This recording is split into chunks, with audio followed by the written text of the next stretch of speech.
Leo hii tumezindua programu yetu ya kuandaa viongozi wa benki yetu kwa awamu ya pili. Huu ni utaratibu ambao tumekuwa nao ambao ni endelevu.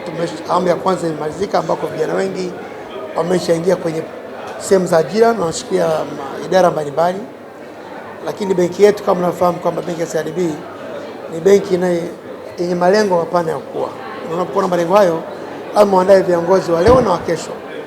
Sasa moja ya programu ambayo tunaifanya graduate trainee ni kutafuta vijana kutoka kwenye vyuo mbalimbali nchini na nje ya nchi na kwenye nchi ambazo tunafanyia kazi kama Burundi, DRC Congo na sehemu zingine kama Dubai, ambao tutatoa nafasi vijana kwa ajili ya kuajiri kwa kwenye mpango maalum wa miaka mitatu wa kuandaa kwa viongozi bora wa benki yetu. Sasa kama mlivyosikia leo hii tumezindua, lakini zoezi ambalo limechukua muda mrefu katika kuchambua vijana mbalimbali. Maombi yalikuwa ni wanafunzi wengi sana, zaidi ya 1800 na kuendelea. Sasa waliopita mpaka sasa ni 26 ambao wanaanza program rasmi, na ninaposema 26 ni katika kuangalia nchi ya Tanzania, Burundi na DRC Congo. Kwa Tanzania ni vijana 18 na nchini Burundi tumepata vijana 4 na Kongo vijana 4. Lakini jambo zuri zaidi, 65% ya vijana hawa ni akina dada, na lengo letu kama benki yetu ni moja inayozingatia masuala ya gender. Lakini kikubwa zaidi, hawa vijana tunawaandaa kuwa benka wazuri kwa benki yetu, wa sekta na taifa kwa ujumla katika nchi wanayofanya kazi. Watapitia katika programu mbalimbali za kufanya kazi kwa vitendo, mafunzo, kuwapa ujuzi, lakini kuwafundisha umuhimu wa kuwa benka mzuri mwenye kumhudumia mteja, lakini anayekwenda na misingi imara ya benki yetu ya CRDB. Tunatarajia vijana hawa wapitishwe katika programu zote, na mnafahamu benki yetu ni benki inayozingatia mtazamio ujao, teknolojia zaidi. Kwa hiyo ni katika kuleta masuala mazima ya kidijitali zaidi.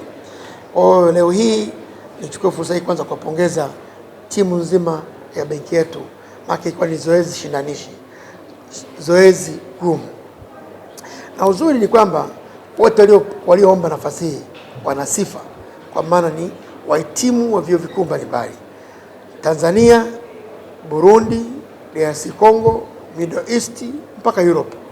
Lakini kupatikana nafasi hizo hazikuwa nyingi kiasi hizo. Ilikuwa nafasi 26. Kwa hiyo umekuwa na ushindani mkubwa sana. Tofauti kubwa ya waliopata na ambao hawajapata sio kwamba hawana uwezo, ila vigezo vya kuangalia vimetofautiana. Pamoja na vigezo vya shule, kuna vigezo vya weledi, utayari na ushindani na ubunifu. Yote haya yamefanyika. Kwa hiyo nichukue fursa hii kwanza kuwaomba vijana wote ambao wamepata nafasi hii kuwakaribisha ndani ya familia ya benki ya CRDB. Kwangu hawa ndio wakurugenzi watendaji wa benki yetu au na taasisi zake baadaye kwa siku za usoni. Na ni imani na misingi ya benki ya CRDB. Tunapokuwa tunaandaa viongozi wa kesho, lazima wapate mafunzo sahihi ndani ya nchi na nje ya nchi. Lakini vile tunaunganisha na wadau wetu, mapatena wetu mbalimbali walioko nchini na nje ya nchi. Na kama unafahamu benki ya CRDB tuna global partners wengi. Kwa hiyo timu hii ambayo imechaguliwa itapata nafasi ya kujifunza kwa vitendo, kujifunza kwa kwenda kuangalia mazingira tofauti ya benki zingine zilizofanikiwa, taasisi tofauti na benki. Kikubwa zaidi ni kumhudumia mteja kwa kuangalia mahitaji ya mteja, sio kwa kuangalia mahitaji yetu. Na falsafa yetu ni benki inayosikiliza. Sasa huwezi kuwa msikivu ukawa sio mbunifu, maana mahitaji yanatofautiana. Lazima ubuni huduma za mteja kulingana na mahitaji yake.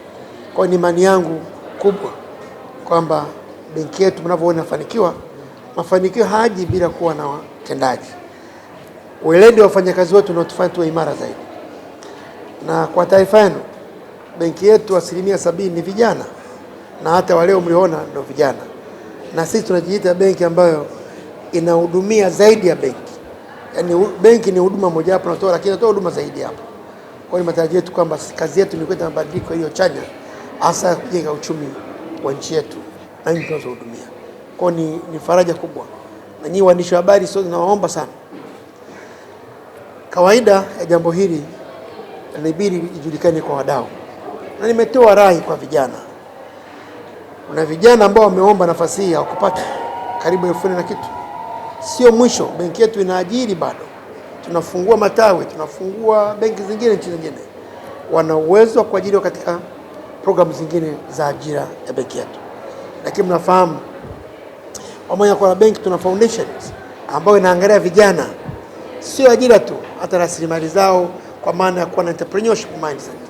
Kwa hiyo ni matarajio yetu kwamba wengi wataendelea kutumia benki yetu, na tumia fursa hii kuwakaribisha wale ambao wako shule waone kwamba programu hii ni muhimu na ni endelevu, ni ya kuendelea siku zote. Kila baada ya vipindi vya miaka 2 mpaka 3 tunaandaa group lingine kwa ajili ya kuongoza benki yetu. Ili kuwa mwanafamilia bora wa Global TV, usisahau kusubscribe, like, kushare na kucomment. Baada ya kusubscribe, bonyeza alama ya kengele ili kupata taarifa kwa kila video inayopanda Global TV Online.